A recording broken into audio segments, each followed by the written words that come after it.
Ako po si Rose, 24 years old na po ako ngayon. Edad 12 po ako noon nang lumipat po kami sa probinsya ng Aklan. Doon po kasi nakatira ang mga magulang ni Mama. Isa kasi si Papa sa mga natanggal sa trabaho. Kaya nang nakatanggap ng pera si Papa, ay naisipan nila na umuwi na lang sa Aklan. Labis akong nalungkot noon. Naisip ko na maiiwan ko na ang mga kaklase at mga kaibigan ko. Wala naman akong magawa kahit na ayokong manirahan sa probinsya. Desisyon kasi yon ng aking mga magulang. Napakalayo ng probinsya ng Aklan. Ilang araw din kaming nakasakay sa barko bago nakarating doon. 3 lang kaming magkakapatid. Ako po ang bunso. Lahat po kami ay puro babae. Ang ate ko ay graduating na ng high school. At ang isa ko pang kapatid ay 2nd year high school. Pagdating namin sa aming probinsya ay may nakahanda ng maliit na bahay na titirhan namin. Bago kasi kami umuwi ay nagpadala na ng pera si Papa sa tatay niya para maitayo ang aming bahay. Katabi lang naman ito ng bahay ng mga magulang ni Papa. Karaniwang hanap buhay ng mga tao dito ay pagsasaka at pangingisda. Kaya nang dumating kami ay naisipan ni Papa na magtinda ng mga isda. Bumili siya ng motor. Pinalagyan niya ito ng sidecar para dun isakay ang kanyang mga tindang isda. Ilang araw lang ang lumipas ay sinamahan kami ni Mama para magpa-enroll sa eskwelahang aming papasukan. Medyo malayo rin ito sa bahay namin. Kailangan mo pang sumakay ng tricycle. Pero ang mga ibang estudyante ay nilalakad lang ito. Grade 6 na po ako noon. Graduating na ako ng elementary. Sa eskwelahang papasukan ko ay malayong-malayo ang itsura sa eskwelahang pinapasukan ko sa Manila. Iilan-ilan lang ang mga classroom rito at hindi rin karamihan ang mga nag-aaral dito. Sa Manila kasi hanggang 3rd floor ang taas ng mga classroom at napakaraming nag-aaral dito. Unang araw ng pasok ko sa eskwelahan, maaga ako nagising. Excited kasi akong makilala ang mga bago kong kaklase. Hinatid kami ni Papa sa mga bago naming eskwelahan. Ako muna ang hinatid ni Papa. Magkaiba kasi ang school nila ate sa school namin. Pagpasok ko sa loob ng school namin, ay agad kong hinanap kung saan ang aming silid. Nang nakita ko na ito, ay agad akong pumasok sa loob. Iilan-ilan lang pa lang ang mga bata na nasa loob. Umupo muna ako sa isang bakanting upuan. Wala pa kasi ang aming guro. Unang pasok ko pa lang ay hindi ko alam kung saan ako uupo. Luminga-linga ako at isa-isa kong nginitian ang mga kaklase kong nasa loob ng aming room. Maya-maya lang, dumadami na rin ang mga dumarating na kaklase ko. May lumapit sa akin na isang lalaki. Sinabi niya na dun siya nakaupo sa inuupuan ko. Kaya agad ako nagsorry at tumayo. Pumunta muna ako sa gilid para hintayin ang aming guro. Tinitignan ako ng mga kaklase ko. Nagtataka siguro sila kung bakit nakatayo ako. Habang nakatayo ako, pinagmamasdan ko sila. Halos lahat sila ay hindi naka-uniform at naka-tsinelas lang sila. Samantalang ako ay kompleto ang suot kong uniform. Nakasapatos pa nga ako ng kulay itim. Habang pinagmamasdan ko sila, ay napatingin ako sa isa kong kaklase na lalaki. Tahimik lamang ito, samantalang iba namang kaklase ko ay nagdadaldalan. Maya-maya lang ay dumating na rin ang aming guro. Mrs. Lea Francisco pala ang pangalan niya. Lumapit ako sa kanya at nagpakilala. Pinatayo niya ako sa harapan at sinabi niya sa aking mga kaklase na bagong transfer ako. Pinaupo ako ng aking guro sa tabi ni Edmond, ang lalaki na pinagmamasdan ko kanina. Napakatahimik nito. Bihira lang ito magsalita, kaya naiilang ako. Habang nagtuturo ang aming guro, ay tahimik lahat kaming nakikinig sa kanya. Maya-maya lang ay nakarinig ako ng tunog ng bell. Recess na pala, kaya tumayo ako para bumili ng aking makakain. Sa loob ng eskwelahan ay may maliit na kantin. Napansin ko na iilan-ilan lang ang mga estudyanteng bumibili rito. Bumili ako ng soft drinks at tinapay. Umupo ako sa isang bato para dun kumain. Mag-isa lang ako, wala pa kasi akong kakilalang kaklase. Habang kumakain ako, nakita ko si Edmond na nakaupo. Nakatingin lang ito sa mga estudyanteng naglalaro. Parang wala siyang baon. Nakaramdam ako ng awa sa kanya. Nagkatinginan kaming dalawa. Bigla itong tumayo at pumasok na sa aming silid.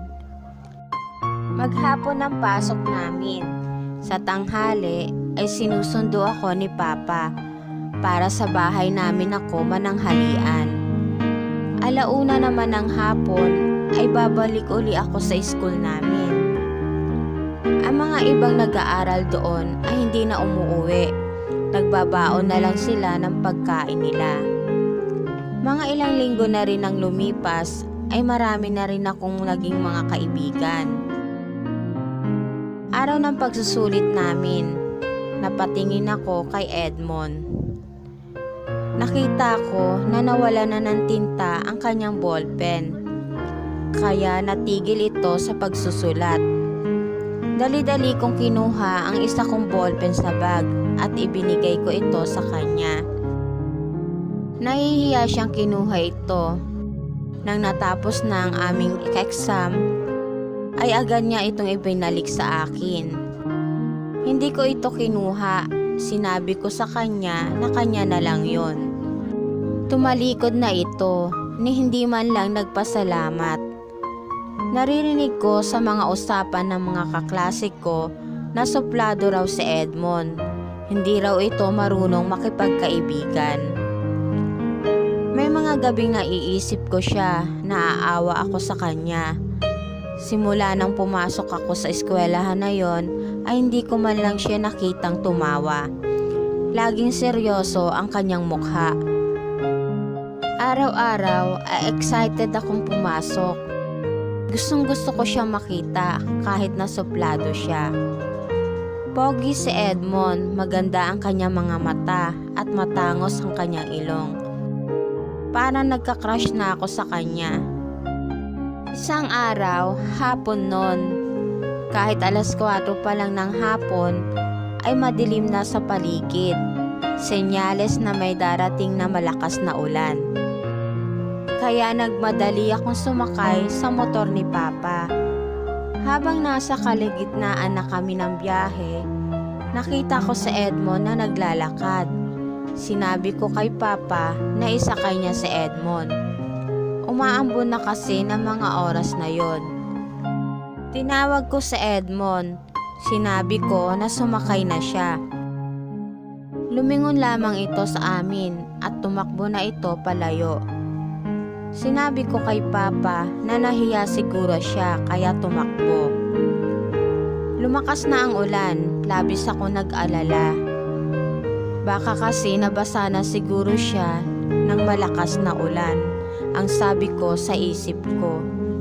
Kinabukasan, nang pumasok ako, absent si Edmond. Nakaramdam ako ng lungkot. Mga 3 araw na siyang absent, kaya tinanong ko ang kaklase ko kung saan nakatira si Edmond. Sinabi nito na sa gitna raw ng bukid ito nakatira. Si Edmond lang daw at ang nanay nito ang nakatira sa kubo. Sa kwento ng kaklase ko ay lalo akong naawa kay Edmond. Oras na ng aming recess, 30 minutes lang ito. Nagmadali akong nagpasama sa kaklase ko. Pinuntahan namin ang bahay nila Edmond. Hindi naman ito kalayuan sa eskwelahan namin. Lakad at takbo ang ginawa namin ng kasama ko para makarating kami agad sa bahay nila Edmond. Malayo pa lang ay natatanaw ko na ang maliit nilang kubo. Makikita mo talaga na sobrang hirap ng kanilang buhay. Tagpi-tagpi ang dingding ng kubo at nakatagilid na ito. Nang nakarating na kami sa kubo, nakita ko na nakabukas ang pinto, kaya sumilip kami ng kaklase ko. Nakita ko na may isang babaeng nakahiga. Payat na payat ito at putlang-putla ang kanyang kulay. Ubo ng ubo ang babae. Pilit nitong inaabot ang tubig na nakalagay sa mesa. Kaya agad akong pumasok sa loob ng bahay para iabot sa babae ang tubig. Nagulat ako nang biglang may sumigaw sa likuran ko. Nagagalit ito. Bakit daw kami pumasok sa loob ng bahay nila? Nang lumingon ako, nakita akong galit na galit si Edmond sa amin ng kaklase ko. Humingi ako sa kanya ng sorry. Kinuha ko ang baon kong pagkain. Kanin ito at pritong manok.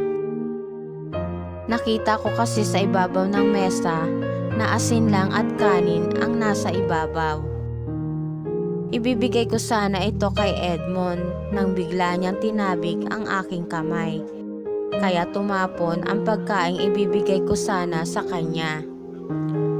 Nabigla ako sa ginawa niya. Kaya agad kong inaya ang kaklase ko na umalis na. Kahit ganun ang ginawa niya ay hindi ko magawang magalit sa kanya. Naawa pa nga ako sa kalagayan nila mag-ina. 2 araw pa ang nakalipas ay muling pumasok si Edmond. Nakayuko ito habang pumapasok sa silid namin. Ninitian ko siya at kinausap. Tinanong ko kung kumusta na ang nanay niya. Ang akala ko hindi siya sasagot. Nagulat ako nang nagsalita siya na mabuti naman daw ang nanay niya. Tuwang-tuwa ako. Hindi ko akalain na magsasalita siya. Nasanay kasi ako na tuwing kakausapin ko siya ay hindi siya sumasagot. Nagulat pa ako nang humingi siya ng sorry sa akin. Hindi talaga ako makapaniwala. Parang gusto kong tumalon sa sobrang saya. Habang lumilipas ang araw ay naging magkaibigan kaming dalawa.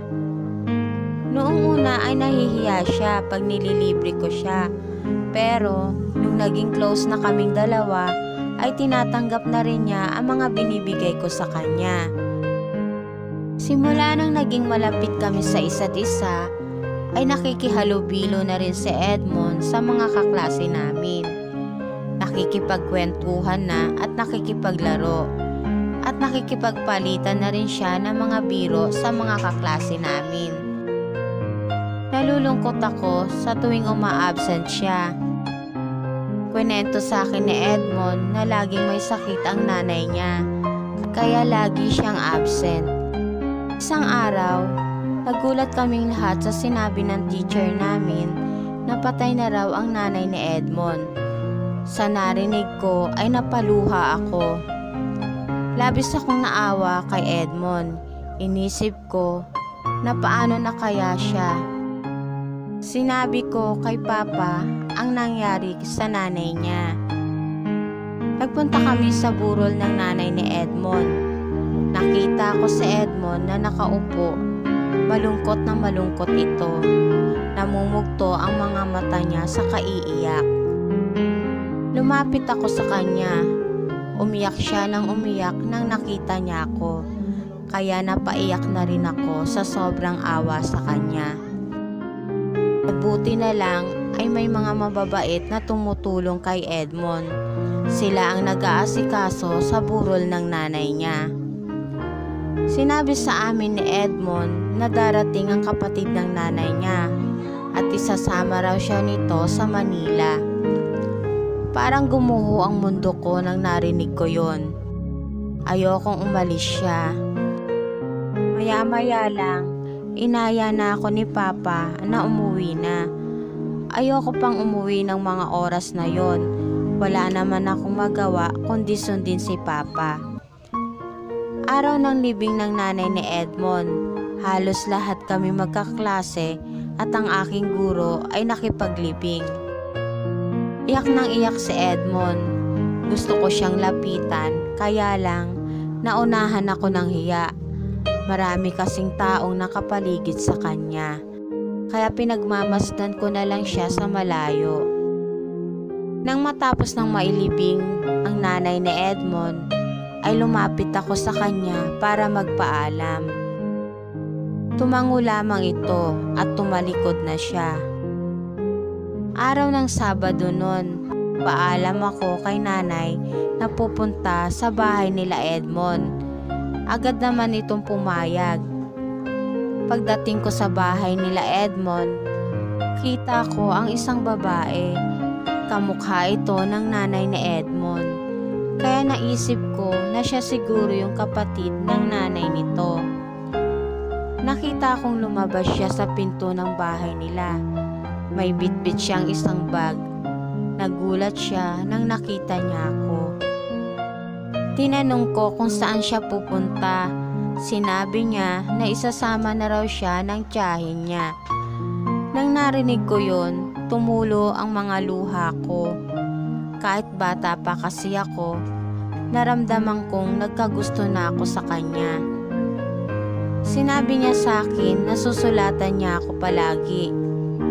Ayaw niya raw sanang sumama sa tiyahin niya, kaya lang gusto niyang makatapos ng pag-aaral. Pag nakatapos na raw siya, ay muli siyang babalik. Hindi ko na hinintay na umalis siya. Nagpaalam na ako sa kanyang uuwi na ako. Agad akong tumakbo papalayo. Hindi ko na namalayan, naiyak na ako ng iyak habang tumatakbo. May mga oras na ayokong pumasok sa school. Lagi ko kasing naaalala si Edmond. Kahit bata pa ako noon, ay labis akong nalungkot nang umalis siya. Halos araw-araw akong umiiyak. Halos araw-araw din ako naghihintay ng sulat niya. Kaya nang may natanggap akong sulat galing sa kanya, ay napatalon ako sa sobrang tuwa. Sinabi niya sa sulat na maayos ang buhay niya sa tiyahin niya. Nakakapag-aral siya ng maayos at nakakakain siya ng masasarap. Lagi kami nagpapalitan ng sulat sa isa't isa. Sa ngayon ay malapit na siyang makatapos ng college at ganun din naman ako.